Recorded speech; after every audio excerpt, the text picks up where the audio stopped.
Olá, Diário dos Pesadelos. Meu irmão era camponês. Trabalhou na serra por muitos anos e me contou coisas aterradoras que lhe aconteceram. Ele morreu em 2018, mas ainda me lembro disso que ele me contou certa noite, enquanto conversávamos em frente a uma fogueira no dia do seu aniversário. Acontece que ele estava conversando com outros companheiros depois de um árduo dia de trabalho. Depois se despediram e quando ele ia em direção ao ponto de saída, perto de uma árvore seca, ele viu 2 burros em pé, erguidos em posição humana, carregando um saco de batatas sobre as costas. Meu irmão ficou paralisado, apontando a lanterna para eles, e então os burros o olharam fixamente e sorriram. Não foi um sorriso normal, havia um brilho humano nos olhos deles. Um deles chegou a soltar algumas palavras, dizendo algo que ele mal conseguiu entender, com um sotaque estranho. Por favor, não grite, só temos fome. Em seguida, os burros se viraram e se perderam na escuridão. Alberto não dormiu naquela noite, e quando contou aos seus companheiros, alguns riram, mas outros ficaram sérios, como se não fosse a primeira vez que ouviam algo assim. Dias depois, um companheiro lhe disse que perto dali haviam encontrado restos estranhos. Encontraram velas pretas, penas e fluidos secos, a uns 5 metros das plantações.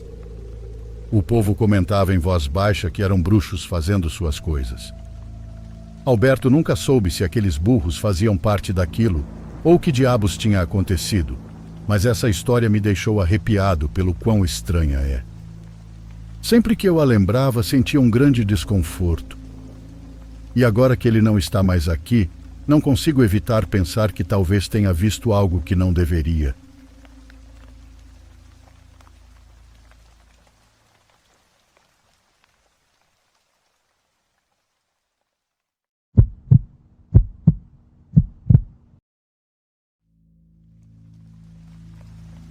Quando eu era jovem, vendia flores nos semáforos da cidade para ajudar meus avós. Mas o que eu não imaginava é que em qualquer lugar existe gente má, pessoas que me obrigaram a fazer coisas que eu não queria e, acima de tudo, que fizeram com que um ser aterrador entrasse na minha casa. Meu nome é Francisco e eu cresci com meus avós. Desde que tenho memória, eles estiveram ao meu lado. Nunca soube o que era viver com meus pais porque foram meus avós quem me criaram e cuidaram para que nunca me faltasse o básico. De certa forma, posso dizer que tive uma infância tranquila porque, mesmo sem luxo, sempre houve carinho e apoio. Eles se levantavam cedo para trabalhar e, com o pouco que ganhavam, me davam o necessário. Me compravam material escolar, roupas simples para a escola e sempre cuidavam do meu bem-estar.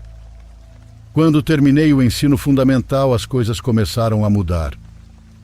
Minha avó já não podia trabalhar como antes porque se cansava muito e sentia fortes dores nos joelhos. Eu via como ela fazia esforço para continuar de pé, mas já não era igual.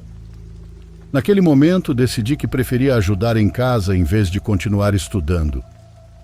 Achava mais importante estar ao lado dos meus avós e contribuir com algum dinheiro. Foi assim que comecei a fazer pequenos trabalhos que ao menos deixavam algumas moedas para a comida. Durante esses anos, passei por vários ofícios. Às vezes me contratavam para lavar carros e eu passava o dia inteiro com um balde e um pano. Em outras ocasiões, ajudava em lojas próximas, carregando caixas ou organizando mercadorias. Também me aceitavam em uma oficina mecânica onde eu fazia o mais simples, como passar ferramentas, varrer ou recolher o que ficava jogado. No fim, o importante era não ficar sem fazer nada e sentir que estava contribuindo. Isso me deu um senso de responsabilidade que me acompanha desde muito jovem. Nossa casa ficava nos arredores da cidade, em bairros muito pobres onde não havia ruas pavimentadas. A lama na época das chuvas era tão forte que às vezes parecia impossível caminhar sem afundar no barro.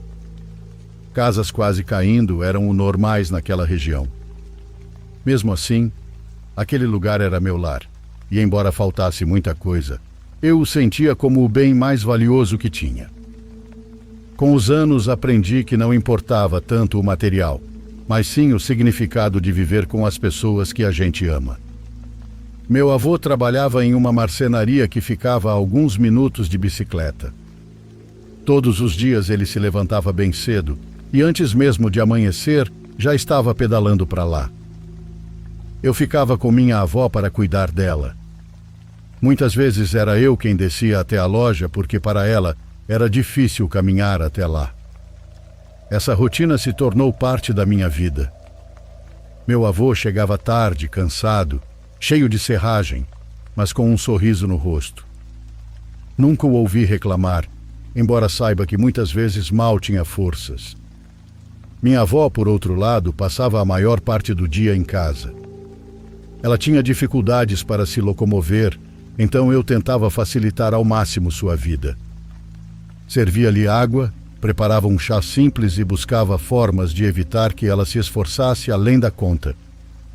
Ela sempre dizia que eu era como um filho para eles, e eu sentia o mesmo. Para mim, eles não eram apenas avós, eram toda a minha família, e o único desejo que eu tinha era dar-lhes uma vida melhor com o tempo. Minha vida foi muito simples nesses anos. Não havia festas, passeios, muito menos luxos. Às vezes eu pensava em como viviam outros jovens da minha idade que continuavam estudando, que saíam com amigos ou que tinham coisas que eu nem imaginava. Mas nunca me senti mal por isso, porque no fundo eu sabia que o que estava fazendo era por amor aos meus avós. Eu queria estar com eles e devolver um pouco de tudo o que haviam feito por mim. Conforme fui crescendo, essa ideia ficou ainda mais forte. Sonhava em dar-lhes uma casa melhor, em poder levá-los ao médico sem nos preocuparmos com o dinheiro ou em comprar coisas novas que eles nunca se atreviam a pedir. Essa meta se tornou minha motivação diária. Nem sempre foi fácil. Havia dias em que não encontrava trabalho e voltava de mãos vazias. Havia noites em que ouvia minha avó tossir e me preocupava por não termos dinheiro suficiente para os remédios. Mas mesmo com tudo isso, nunca perdi a vontade de seguir lutando por eles. Hoje, olhando para trás, percebo que minha vida foi forjada em meio àquelas ruas sem pavimento, às longas tardes de trabalho e às noites em que escutava meus avós conversando baixinho na cozinha. Mas infelizmente tudo mudou em um piscar de olhos. Quando completei 20 anos, as coisas mudaram um pouco para mim. Até aquele momento já haviam sido vários anos de trabalho simples, mas eu sentia que precisava encontrar uma forma de ganhar um pouco mais. Foi então que decidi ir vender nas ruas da cidade. Acordava muito cedo, antes mesmo do sol nascer, e seguia caminho até o centro. Ali eu ficava parado nos semáforos com uma caixinha cheia de doces, ou às vezes garrafas de água. No começo foi difícil porque havia dias em que mal conseguia tirar o valor da passagem de volta. O calor na rua era forte, os carros passavam rápido e muitas pessoas nem sequer olhavam para mim. Ainda assim eu não desistia. Mesmo que fossem apenas algumas moedas, elas significavam pão para o jantar ou sabão para lavar a roupa. Quando terminava a jornada, voltava para casa para ficar com minha avó. Cuidava dela por um tempo e depois, à tarde, buscava outra fonte de renda. Me ofereci para cuidar de jardins de pessoas ricas, em bairros onde as casas eram grandes e os portões pintados brilhavam ao sol.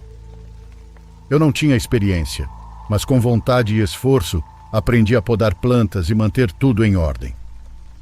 Nas ruas aprendi como as pessoas podiam te ignorar ou te dar um sorriso em questão de segundos. Nos jardins, descobri o que era trabalhar com as mãos na terra, cuidar das plantas e sentir o cheiro da grama recém-cortada. No fim, tudo era um esforço para dar um pouco mais de tranquilidade aos meus velhinhos. Com o passar dos meses, encontrei algo que mudou minha vida. Tudo começou em uma manhã, quando vi uma mulher vendendo flores em outra parte da cidade. Fiquei observando como ela oferecia as flores aos motoristas.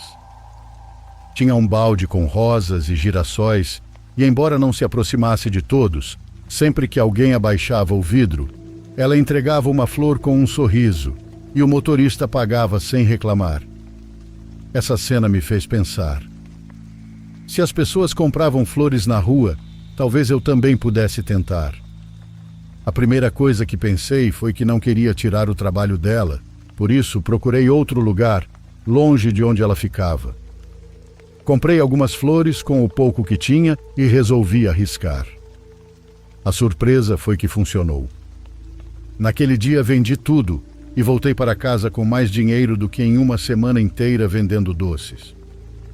Eu não acreditava e percebi que as flores tinham algo especial. As pessoas as recebiam com emoção, olhavam com carinho e não pediam para baixar o preço. Era como se entendessem que uma flor tinha um valor diferente. Pouco a pouco fui melhorando. Comprava rosas vermelhas, pequenos buquês de 5 flores e também alguns girassóis. Me colocava na esquina, esperava o sinal fechar, aproximava-me dos carros com cuidado e estendia a flor. Alguns diziam que era para a namorada, outros para a mãe e outros simplesmente porque sim. Nunca me faltaram compradores.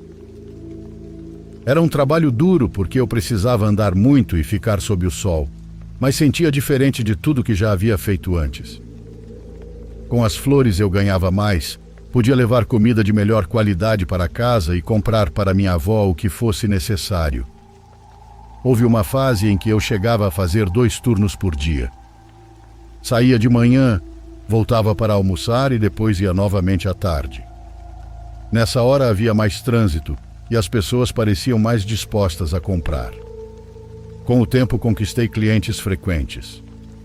Alguns motoristas já me reconheciam e compravam sem pensar 2 vezes.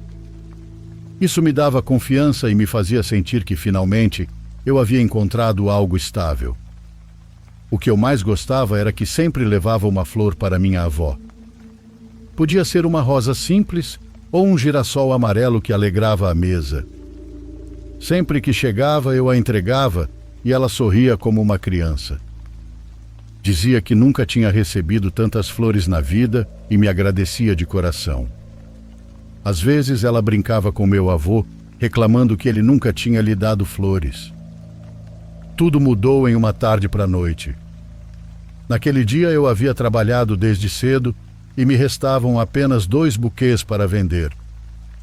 Estava cansado, mas contente porque as vendas tinham sido boas.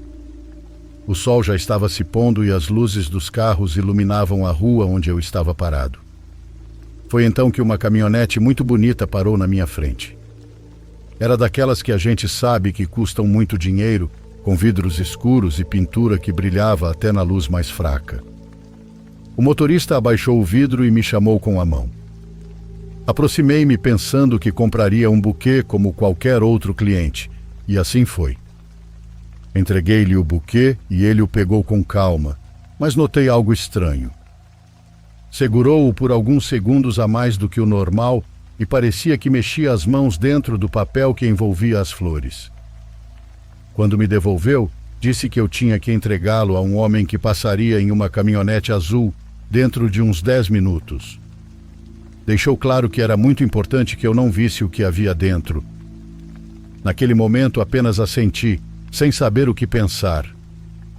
Peguei o buquê de volta e imediatamente percebi que estava mais pesado do que antes. O papel estava dobrado da mesma forma, as flores pareciam iguais, mas algo tinha mudado em seu interior. Não tive coragem de olhar diretamente, mas por dentro me senti estranho. O homem então tirou uma nota de 100 e me passou como se nada fosse. Sorriu tranquilo e assim que o semáforo ficou verde, arrancou com a caminhonete e desapareceu no trânsito. Fiquei ali parado com o buquê nas mãos e o coração batendo forte. Pensei no que ele havia me dito, que eu não o abrisse e que o entregasse ao da caminhonete azul. Porém, a curiosidade falou mais alto e passei a mão por dentro do papel para sentir o que era que pesava. Toquei algo duro envolto em uma sacola preta e não parecia dinheiro nem outra coisa que eu pudesse reconhecer. Apertei um pouco e percebi que era como pó. Aquela sensação me deixou nervoso, porque não entendia o que estava carregando. Passaram-se alguns minutos que pareceram eternos. Cada carro que passava fazia com que eu olhasse com mais atenção. Finalmente, apareceu uma caminhonete azul, exatamente como o homem havia dito. Parou na minha frente e o vidro desceu. Dentro estava um homem barbudo, de olhar sério. Não falei nada. Apenas aproximei o buquê e o entreguei como se fosse qualquer outra venda. O homem o pegou, examinou rapidamente e depois me agradeceu com a cabeça. Sem dizer nada, passou-me outra nota de 100. Naquele instante fui invadido por uma mistura de nervosismo e alegria. Não conseguia acreditar que em menos de meia hora havia ganho o mesmo que às vezes levava dias para juntar. Guardei o dinheiro e me afastei caminhando rápido, ainda com a sensação de que havia feito algo que não deveria. Minha cabeça repetia sem parar que eu não tinha motivo para me preocupar, que eu apenas vendia flores e não tinha feito nada de errado. Antes de chegar em casa, parei em uma pizzaria. Quis aproveitar aquela bênção para dar uma surpresa aos meus avós, algo que não fazíamos com frequência, já que quase sempre era mais barato comer em casa. Enquanto esperava o pedido, olhava para as notas na minha mão e me perguntava que tipo de coisa era o que eu havia carregado naquele buquê. Não tinha respostas, mas naquele momento decidi não pensar mais nisso. Ao chegar em casa, minha avó se surpreendeu ao ver a caixa e me abraçou contente. Meu avô também se animou. Eu agradecia a Deus pelo que havia acontecido, convencido de que era uma bênção, embora por dentro continuasse com a curiosidade me corroendo.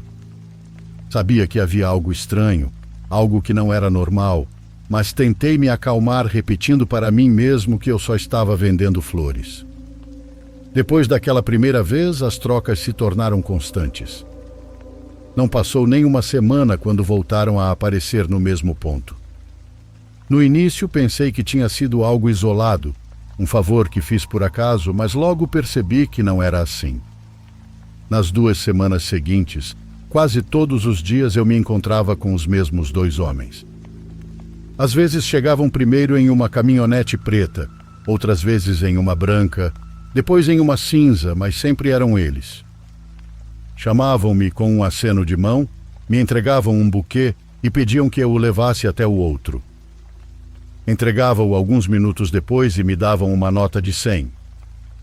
Embora o dinheiro me ajudasse muito, comecei a ter dúvidas. Cada vez que tocava aquelas sacolas escondidas dentro dos buquês, meu estômago embrulhava. Tentava me convencer de que não estava fazendo nada de errado, mas no fundo sabia que não era normal. Havia algo oculto que me estava envolvendo em um mundo que eu não entendia. Houve um dia em particular que me marcou. Naquela tarde reconheci um dos homens em uma caminhonete branca. Ele fez o sinal de sempre, mas eu fingi que não vi. Ignorei e fiquei na calçada como se nada tivesse acontecido. O carro seguiu em frente sem parar. Minutos depois passou o outro sujeito em uma caminhonete preta. Também me chamou, mas voltei a ignorar. O coração batia forte, minhas mãos tremiam, mas eu estava decidido a não me aproximar. Naquele dia vendi todas as minhas rosas como de costume e voltei para casa com o que havia juntado honestamente. Quando peguei o transporte público para retornar ao meu bairro, senti-me em paz, como se tivesse tomado uma boa decisão. No entanto, ao descer e começar a caminhar pelas ruas de terra, minha tranquilidade se quebrou. Uma caminhonete escura se aproximou devagar atrás de mim. No começo pensei que fosse apenas passar, mas freou ao meu lado.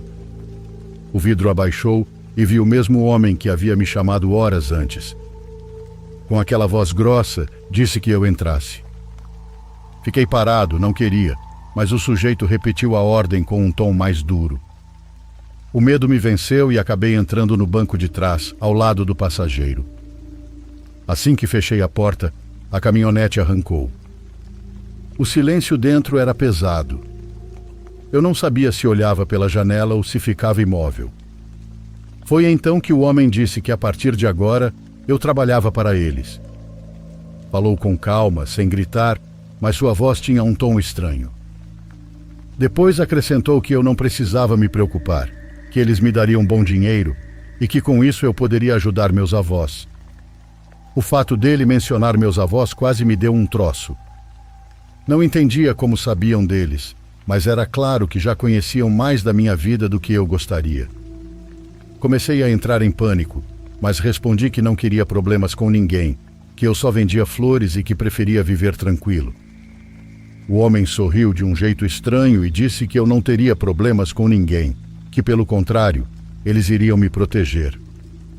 Sua forma de dizer aquilo não me tranquilizou. Antes de me deixar sair, tirou do bolso uma pequena moeda. Era estranha, de cor escura entre preto e azul. Ele a colocou na minha mão e disse que eu deveria sempre guardá-la na minha carteira. Garantiu que era um amuleto da sorte e que a partir de agora as coisas iriam melhorar para minha família. Disse isso sorrindo, como se estivesse me fazendo um favor. Sua voz ficou mais séria quando me advertiu para não ter a ideia de ser esperto. Se eu fizesse isso, teria problemas. A caminhonete parou e me deixaram em uma esquina próxima à minha casa. Desci com a moeda na mão, o coração disparado e a sensação de que minha vida estava por um fio. Caminhei o restante do trajeto com medo, olhando para todos os lados e, ao chegar em casa, guardei a moeda na carteira, como haviam me dito. Na manhã seguinte, acordei com a mesma rotina de sempre, mas ao sair cedo para comprar as rosas, descobri que já não era igual. Na esquina onde normalmente passava o ônibus para o centro, estavam me esperando. Era a mesma caminhonete que eu já tinha visto antes, mas dessa vez havia 2 homens. Assim que me viram, fizeram um sinal, e com o estômago apertado, eu me aproximei. Entrei e lá dentro mostraram-me o que traziam. Não eram buquês grandes, eram vários arranjos pequenos, com rosas, girassóis e algumas flores mais simples. No total, eram uns 5 buquês. O que me chamou a atenção foi que todos estavam embrulhados com cuidado e cada um tinha algo escondido dentro. Não eram só flores, isso estava claro. Um dos homens me explicou que naquele dia eu deveria entregá-los a pessoas diferentes. Não era como antes, quando eu apenas passava um buquê de uma caminhonete a outra. Agora eram várias entregas e eu deveria ter cuidado para que ninguém os confundisse ou levasse por engano. Deram-me um prazo de 2 horas. Disseram que confiavam em mim e que dessa vez me deixariam sozinho para ver como eu faria. Antes de me deixar descer, perguntaram sobre a moeda que haviam me dado na noite anterior. Eu a tinha guardada na carteira, então respondi que sim. O homem disse que era aquilo que me protegeria, que eu não precisava me preocupar porque enquanto tivesse aquela moeda, nada de ruim me aconteceria. Eu não entendia como uma simples moeda poderia me proteger. Lembrei-me dela na minha mente, e o único sentimento que me causava era medo. Saí da caminhonete no mesmo ponto onde sempre trabalhava. Cumprimentei um conhecido que vendia garrafas de água na esquina. Tentei agir normalmente e fiquei esperando os carros. Logo chegaram os primeiros veículos. Cada vez que se aproximava um dos que já haviam me avisado, eu entregava o ramalhete como se fosse uma venda comum. O estranho foi que não eram apenas caminhonetes. Naquela manhã, uma das entregas foi para uma mulher que dirigia um táxi, e ela recebeu o ramalhete com a mesma seriedade que todos os outros. Durante todo o tempo eu me senti mal. O estômago se revirava e eu tinha a sensação de que a qualquer momento a polícia ia aparecer. Imaginava que alguém ia me apontar o dedo, ou que algum motorista que não tinha nada a ver com aquilo ia desconfiar dos meus movimentos. Eu tentava manter a calma, ficar ereto e não mostrar nervosismo. A única coisa que fiz foi pedir a Deus que me protegesse, que cuidasse de mim e que me deixasse voltar para casa com vida. No final, consegui entregar os 5 ramalhetes em menos de 2 horas. Quando tudo terminou, vieram me buscar na caminhonete. Eu entrei com o rosto sério, ainda com o estômago apertado. Os homens me olharam e um deles me entregou um maço de dinheiro. Quando contei, não pude acreditar. Eram R$ 1.000 pelo que eu tinha feito em menos de 3 horas. Jamais na minha vida eu tinha tido tanto dinheiro junto por um único dia de trabalho. Assim que me deixaram perto de casa, comecei a pensar no que poderia comprar. No entanto, antes de eu descer, um dos homens se inclinou para mim e disse algo. Ele me disse para não pedir nada a Deus, que eu não precisava, porque agora tinha um guardião. Repetiu que se algum dia eu precisasse de algo, só deveria pegar a moeda azul ou pensar nela, e isso seria suficiente. Eu não entendia por que pedir algo a Deus poderia ser ruim. Essa ideia me incomodou mais do que qualquer outra coisa. Desci da caminhonete em silêncio e guardei o dinheiro no bolso. Nesse mesmo dia, a primeira coisa que fiz foi ir a uma loja grande para comprar uma grande despensa. Levei arroz, feijão, açúcar, leite, pão e várias coisas que raramente podíamos ter em casa. Meus avós se emocionaram ao ver tudo o que eu levava. Sorriram e me agradeceram sem imaginar de onde tinha vindo aquele dinheiro. Eu também sorri, mas por dentro o medo não me deixava em paz. Estava feliz por poder dar algo melhor a eles, mas me pesava muito a maneira como estava conseguindo isso. Eu não dei ouvidos ao que aquele homem me disse. Desde criança, minha avó me ensinou a rezar todas as noites antes de dormir, e eu não podia deixar esse costume. Em casa sempre houve imagens e um pequeno altar onde meus avós faziam suas orações todos os dias. Para mim era impossível pensar em me deitar sem falar com Deus. Eu sentia que era Ele quem realmente me cuidava, e não aquela moeda estranha que me obrigaram a carregar.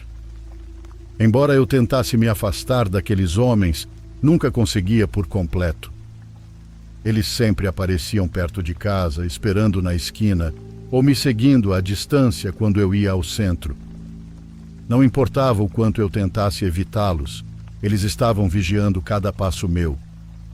Isso me fazia sentir preso, como se eu já não tivesse opção.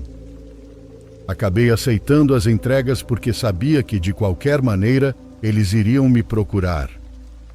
Com o tempo, comecei a notar coisas estranhas. No início eram só sensações, mas depois se tornaram situações mais claras. À noite, quando me deitava para dormir, sentia um peso no estômago. Era como se alguém me pressionasse forte justamente quando eu estava para adormecer, como se me afundassem com força no colchão. Eu acordava agitado, suando, e com a certeza de que aquilo não era normal. Não era só comigo. Minha avó começou a se queixar de mais dores. Agora era muito mais ruim para ela caminhar do que antes. Suas pernas ficavam rígidas e ela dizia que sentia como se estivessem travadas, como se algo a puxasse para baixo. No começo eu pensei que fosse pela idade, mas depois percebi que esses problemas começaram justamente na época em que aceitei trabalhar para aqueles homens. Um dia minha avó me disse que tinha ficado sozinha em casa, porque meu avô estava na marcenaria e eu tinha ido ao centro. Ela estava descansando em sua cama quando, de repente, ouviu batidas fortes na cozinha. Eram golpes muito claros e parecia que alguém estava batendo com força na parede. Ela pensou que tinham entrado para roubar e, como pôde, levantou-se com dificuldade para verificar. Caminhou até a cozinha, mas não havia ninguém. A porta estava trancada e todas as coisas estavam no lugar. Depois disso, começou a ter mais medo. Alguns dias depois, voltou a ficar sozinha em casa. Contou-me que estava dormindo de bruços e de repente acordou, mas não conseguia se mexer. Dizia que estava consciente, que ouvia e respirava, mas que seu corpo estava completamente paralisado. Nesse momento sentiu como se algo subisse em suas costas. Era como se alguém tivesse se jogado com força sobre ela. Apertavam-na com tanta força que chorou de dor. Ela não conseguia virar o rosto, mas de relance conseguiu ver uma sombra que parecia a forma de uma pessoa deitada bem em cima dela. Não distinguia rosto nem traços, apenas uma figura escura. Tentava gritar, mas a voz não saía. Só quando conseguiu se mexer de repente, a sensação desapareceu. Virou-se rapidamente e o quarto estava como sempre esteve. Quando ela me contou isso, senti muito medo. Eu sabia que minha avó não inventaria algo assim, e o tom com que me disse aquilo era de uma seriedade que eu não conhecia. Com o passar dos dias, comecei a sentir que algo estranho estava acontecendo comigo. Não era só o medo de estar envolvido com aqueles homens, mas uma sensação física que começou a me preocupar. De repente, quando estava vendendo flores nos semáforos, sentia fortes tonturas. Tudo ao meu redor ficava preto por alguns segundos, mas depois eu recuperava a visão. O calor estava de matar, então pensei que fosse isso, junto ao fato de não me alimentar direito. Mas com o tempo os episódios se tornaram mais recorrentes. Uma tarde, quando descia para a mercearia do bairro, tudo se apagou. Senti uma tontura tão intensa que a última coisa de que me lembro foi ter me apoiado em um muro. Depois não soube de mais nada. Contaram-me que desmaiei e que foram alguns vizinhos que me levaram até minha casa. Eu não me lembro de nada disso, só de acordar em minha cama, com minha avó ao meu lado, muito preocupada. Ainda assim, eu não conseguia me livrar daqueles homens. Em uma ocasião, nem sequer me levaram para trabalhar no mesmo lugar de sempre. Dessa vez, passaram para me buscar na caminhonete e saímos da cidade. Nunca tinham me levado tão longe, e eu ia com um medo enorme. Pensava que não veria mais meus avós. Deram-me vários ramalhetes e me colocaram para entregá-los em lugares que eu não conhecia, para pessoas que me olhavam de uma forma gelada. Nesse dia, o terror foi tanto que eu mal conseguia falar. Eu só fazia o que me pediam, pensando que talvez aquela seria a última vez que voltaria para casa. Para minha surpresa, no final me levaram de volta e me deram R$3.000. Era uma quantia que eu jamais tinha imaginado ter nas mãos, mas não me deixou feliz. Pelo contrário, me deu mais medo, porque entendi que já estava metido fundo demais. Não havia como alguém me dar tanto dinheiro por algo bom. E o pior é que enquanto eu carregava essa responsabilidade, em minha família as coisas ficavam cada vez mais complicadas. Meu avô sofreu um acidente grave na marcenaria. Estava trabalhando com uma das máquinas quando, de repente, perdeu um dedo. Os colegas o levaram imediatamente ao hospital, mas o dano já estava feito. Avisaram-me e corri até lá com o coração apertado. Vê-lo em uma maca, com o rosto pálido e dolorido, foi um choque muito grande. O susto que minha avó levou ao saber disso foi ainda pior. Assim que recebeu a notícia, sua respiração acelerou e ela começou a tremer. Não conseguia se controlar e tiveram que levá-la às pressas ao médico, porque sua pressão estava muito alta. Eu me sentia sobrecarregado. Cuidar dos dois, estar atento às entregas forçadas e ainda lidar com as tonturas cada vez mais frequentes estava me consumindo. Todas as noites, como sempre, eu me ajoelhava e pedia a Deus que me ajudasse, mas comecei a perceber algo que me dava muito medo. Quanto mais eu rezava, mais coisas estranhas aconteciam. Era como se minhas orações, em vez de trazer alívio, estivessem atraindo desgraças. Eu continuava com as tonturas e às vezes sentia dores pelo corpo inteiro. E havia noites em que me custava respirar. Tinha medo de pensar que também estava adoecendo. Olhava para meus avós e me doía vê-los sofrer. Não entendia porque tudo estava desmoronando justamente naquele momento, quando mais precisávamos estar unidos. Cada vez que eu guardava a moeda azul no bolso, sentia um arrepio, como se ela não me pertencesse. E toda vez que a tocava, lembrava das palavras daquele homem, me dizendo que eu não pedisse nada a Deus porque isso irritava o meu guardião. Mas eu não conseguia parar de rezar. Era a única coisa que eu sabia fazer. Mesmo com medo, mesmo que as coisas piorassem, eu rezava a Deus com todas as minhas forças. Numa noite, depois de vários dias me sentindo mal e pensando que algo estranho estava acontecendo na casa, fui despertado por um som esquisito. Era mais como se algo estivesse se arrastando lentamente pelo chão. Meu quarto não tinha porta de madeira, apenas um lençol pendurado que servia de cortina. Fiquei imóvel por alguns segundos, escutando aquele som que vinha da cozinha. De repente notei que da pouca luz que entrava dali, se desenhava uma sombra que se movia atrás da cortina. Ela se deslizava de um lado a outro, como se alguém estivesse andando devagar pela cozinha. Com as mãos tremendo, sentei na cama e tentei me acalmar. Criei coragem e me levantei. Me aproximei e, com muito cuidado, movi um pouco o pano para olhar para fora. No canto da cozinha, bem entre o fogão e a parede, estava uma coisa muito alta. Parecia coberta com uma espécie de túnica preta que pendia até o chão. Não se movia, apenas estava de pé como se estivesse me esperando. Senti minhas pernas dobrarem, o corpo não me respondia direito. Fechei a cortina com as mãos queimando de tanto nervosismo. Eu tremia sem controle e não conseguia parar de suar. O medo me dominou de tal forma que comecei a bater na parede com os punhos, como se fazendo barulho, pudesse afastar o que tinha visto. No meio do meu desespero, ouvi meu avô sair do quarto e ir até a cozinha. Espiei de novo, com os olhos quase saltando de tanto terror. Mas já não havia nada, só ele, meio dormindo, perguntando o que estava acontecendo. Contei o que tinha visto, disse que havia uma pessoa alta, vestida de preto, parada no canto da cozinha. Pensei que ele fosse rir ou dizer que eu estava sonhando, mas não foi assim. Meu avô ficou sério e me confessou que já tinha visto algo parecido. Ele explicou que numa noite havia saído ao quintal para dar comida ao cachorro. Quando se aproximou da tigela, viu claramente a silhueta de uma pessoa vestida com uma túnica preta, parada a alguns metros. Disse que falou com ela, pensando que fosse algum vizinho ou alguém que tivesse invadido a propriedade, mas aquilo não respondeu nada. O mais estranho é que o cachorro não estava agitado. Normalmente, quando alguém estranho se aproximava da casa, o animal começava a latir e não parava até que a pessoa fosse embora.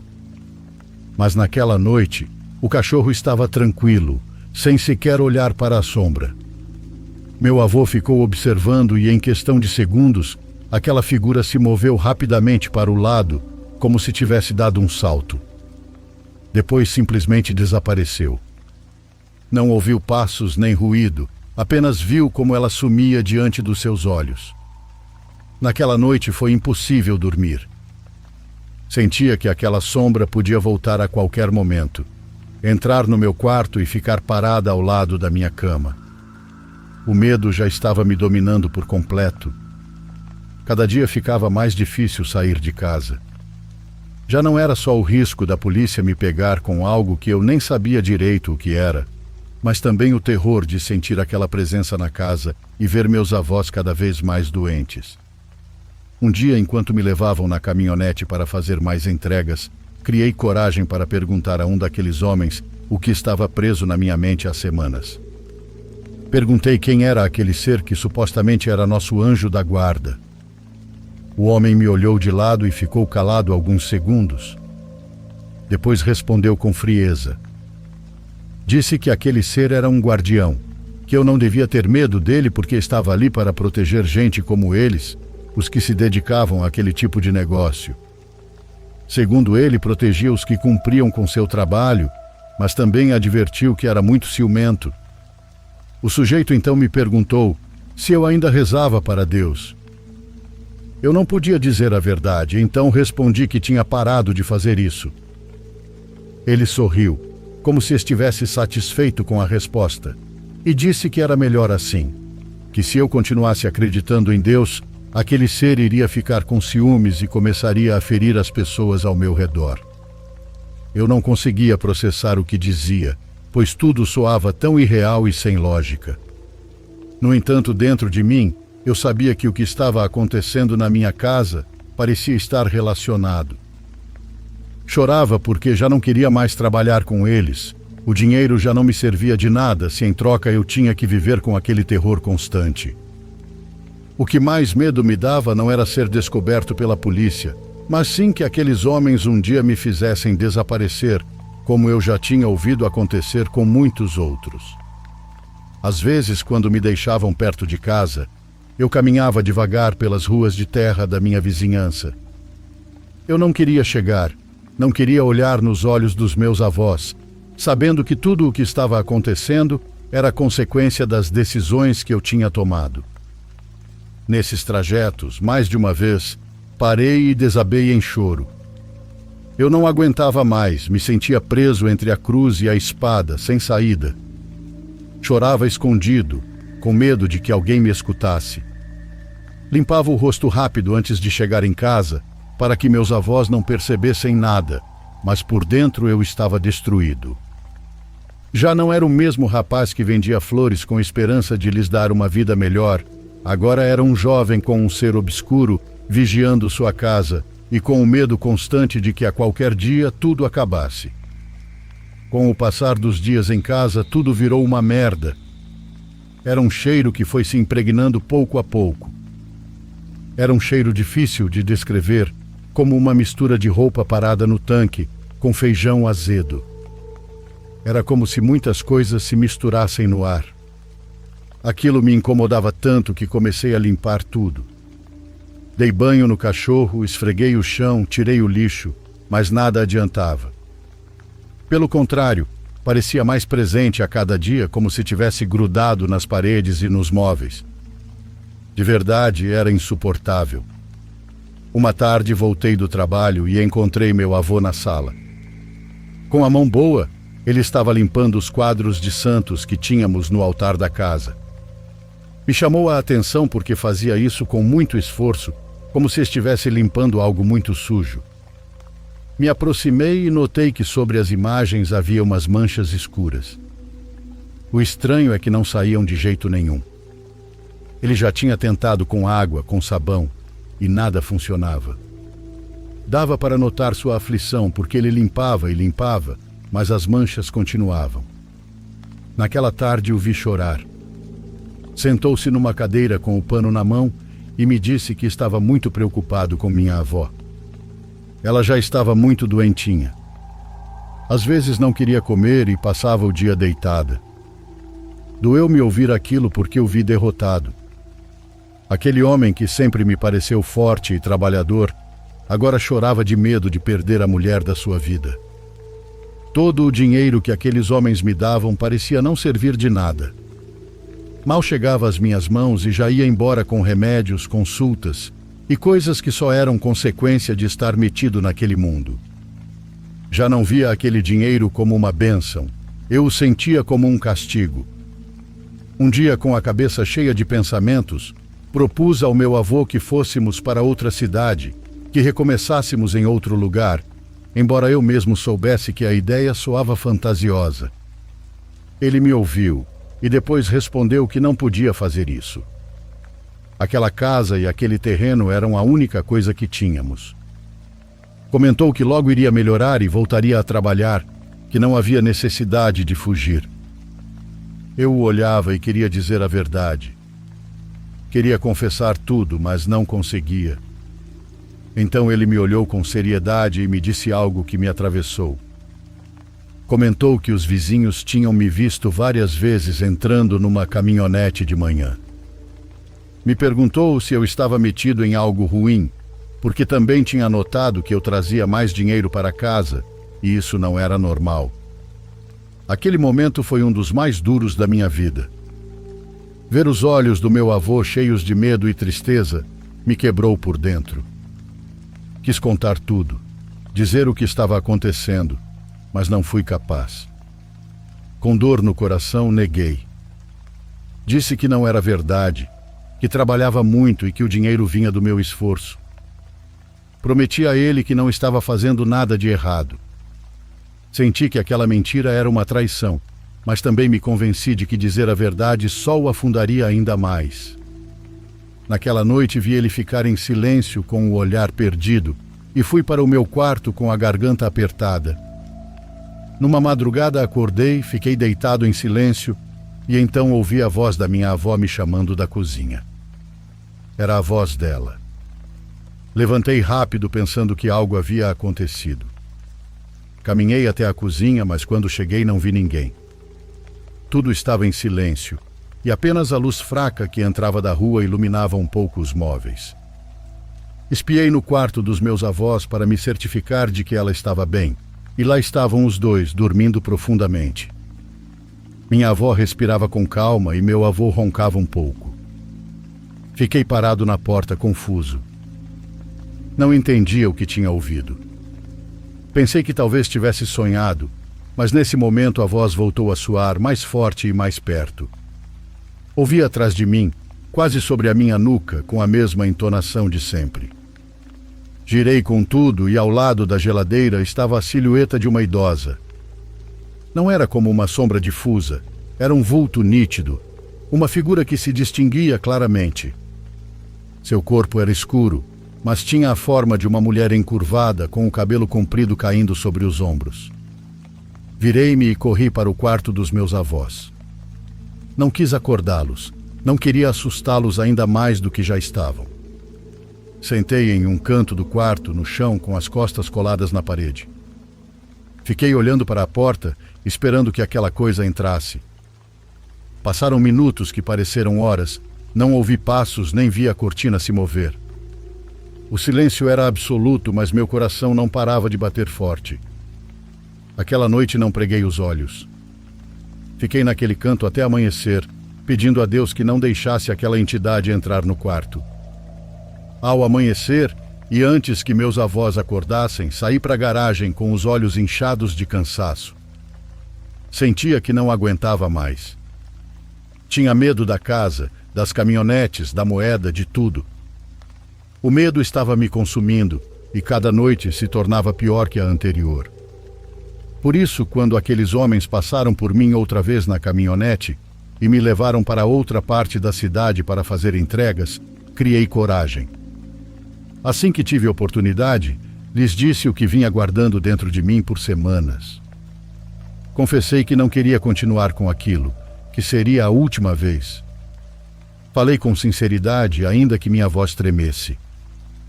Disse que estava com medo, não queria problemas com ninguém, que o único desejo era levar uma vida tranquila e em paz ao lado dos meus avós.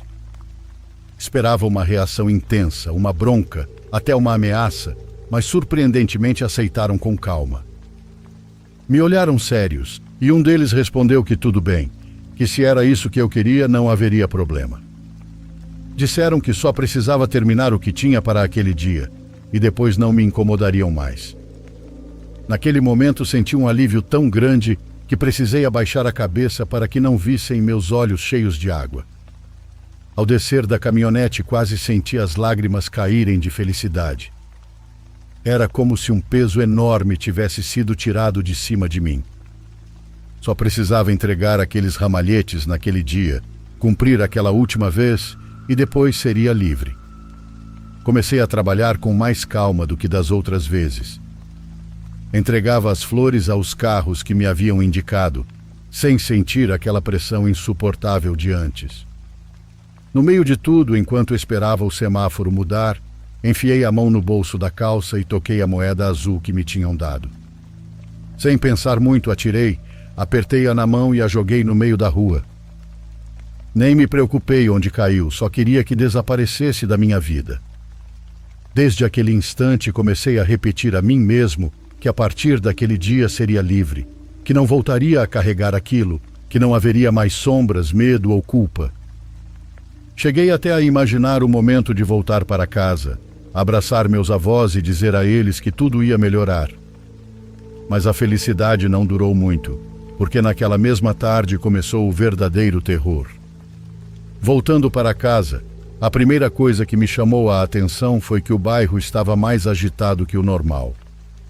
De longe vi as luzes vermelhas e azuis de várias viaturas refletindo nas paredes das casas.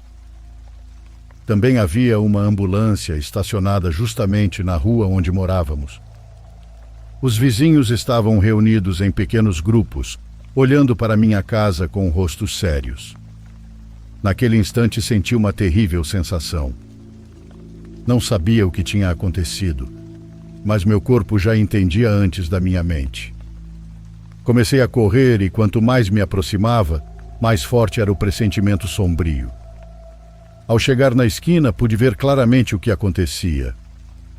A porta da minha casa estava escancarada e na entrada paramédicos se moviam rapidamente.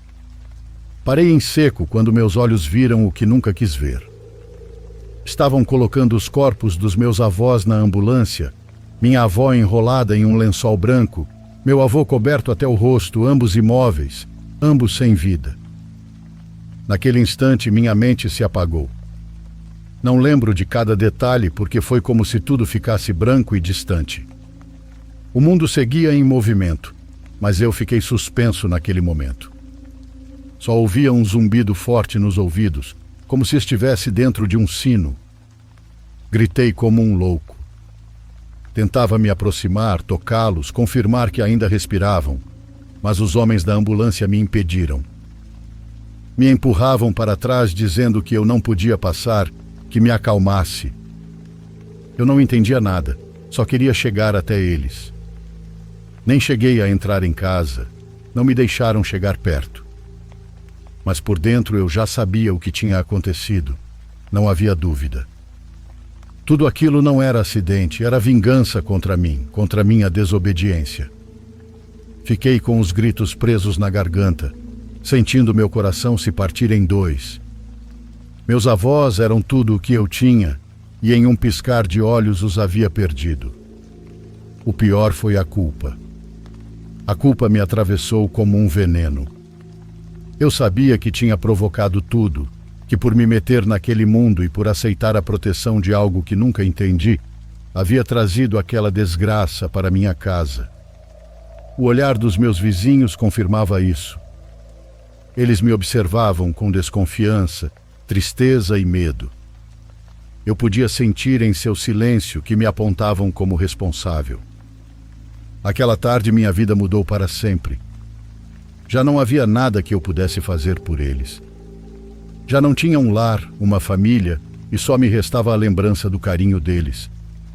Passaram-se 15 anos desde aquele dia, mas para mim é como se tivesse acontecido ontem. Agora vivo no norte do país. E embora minha vida tenha tomado outro rumo, a lembrança dos meus avós nunca me deixa. Muitas vezes repito para mim mesmo que não foi culpa minha, que nunca procurei me meter naquilo, que tudo o que fiz foi com a intenção de ajudar. Eu só queria dar a eles uma vida melhor e que não lhes faltasse nada. Minhas intenções foram boas, mas a vida me arrastou por um caminho escuro que não consegui controlar. Nesses momentos me acalmo um pouco e penso que não era algo que estava em minhas mãos. Mas outras vezes acontece o contrário.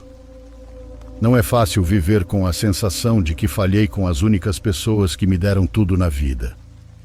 Às vezes, quando me sinto mais fraco, ainda choro ao recordá-los.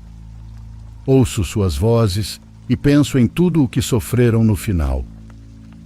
Fiquei com o desejo de dar a eles a vida tranquila que tanto sonhava e de comprar uma casa mais bonita, de dar a eles o que mereciam.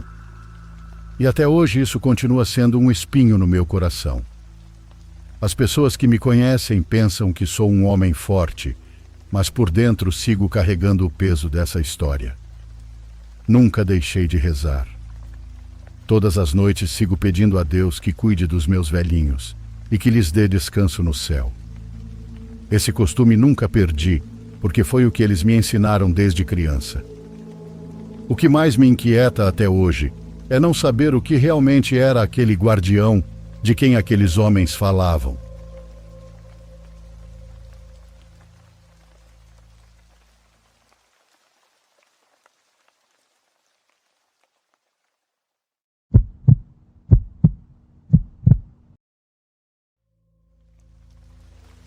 Faz muito tempo que eu queria escrever minha experiência para você, diário, para que, se possível, você compartilhe no canal.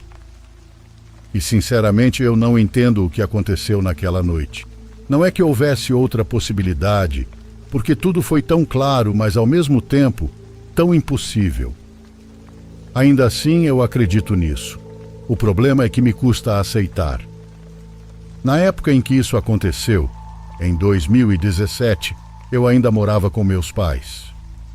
Meu irmão mais velho já havia se mudado, e além de nós, viviam na casa 2 cachorros, ambos vira-latas. Um era mais apegado a mim e o outro aos meus pais. Assim, quando dormíamos, o que era mais ligado aos meus pais dormia com eles, e o Moca, que era o mais próximo de mim, ficava comigo. Nós o havíamos adotado, assim como o outro, o Curuçá. Ambos tinham nomes relacionados a café.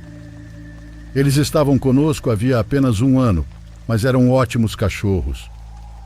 Moca era marrom, de pelo curto, médio e com o focinho um pouco longo. Bom, ele ainda é assim. Ele está vivo, mas agora mora com meus pais. Uma noite, enquanto eu tentava dormir, eu estava rolando na cama, tentando me acomodar. Acredito que já eram cerca de 11 da noite. Meus pais estavam dormindo e o Moca também. Em uma dessas voltas na cama, eu escutei, do meu lado direito, uma voz muito rouca que disse: "E você não pensa em dormir hoje?" Logo depois, ouvi como se quem tivesse dito aquilo tivesse descido da cama. Parecia que alguém havia pulado para o chão, pois escutei passos leves no chão e em seguida uma risada baixa, também rouca, mas como quando alguém ri com a boca fechada, de forma abafada. Claro que isso me assustou muito, mas o que mais me deixou aterrorizado foi o cheiro. Moca tem um cheiro forte por causa do tipo de pele dele, que mesmo com banhos frequentes ainda mantém um odor característico. E foi exatamente esse cheiro que eu senti quando a voz falou ao meu ouvido. E não foi só isso. A boca do Moca também tinha um cheiro bem forte, que era fácil de perceber quando ele estava perto e respirava. Esse mesmo cheiro estava presente quando ouvi aquela voz. Eu, sinceramente, fiquei congelado. Não escutava mais o Moca roncando. Ele não roncava alto, mas o suficiente para ser perceptível. Fiquei ali até que, com muito esforço, eu me levantei da cama pelo lado oposto de onde ele estava deitado. Acendi a luz, fui até a porta e lá estava ele, deitado, mas com a cabeça erguida, olhando para mim. Eu juro para vocês, aquele não era o olhar do meu cachorro. Ele não tirava os olhos de mim enquanto eu saía do quarto e ia para o banheiro. Eu não contei nada para os meus pais. O que aconteceu foi real, mas eu sabia que eles não iriam acreditar. Aquela noite eu dormi na sala. Na manhã seguinte, quando o vi, Moca era o mesmo de sempre. Ele já não tinha aquele olhar que vi quando ouvi ele falar, porque eu tenho certeza de que foi ele. Apesar do medo que aquela experiência me causou, ele continuou dormindo comigo. Não sei como consegui lidar com isso agora que estou contando, mas nunca mais aconteceu nada parecido com ele. Depois de um tempo me mudei também, e o Moca ficou com meus pais e com o Curuçá. Não quisemos separá-los, mas eu sei que aquilo foi real, só não consigo entender o que aconteceu.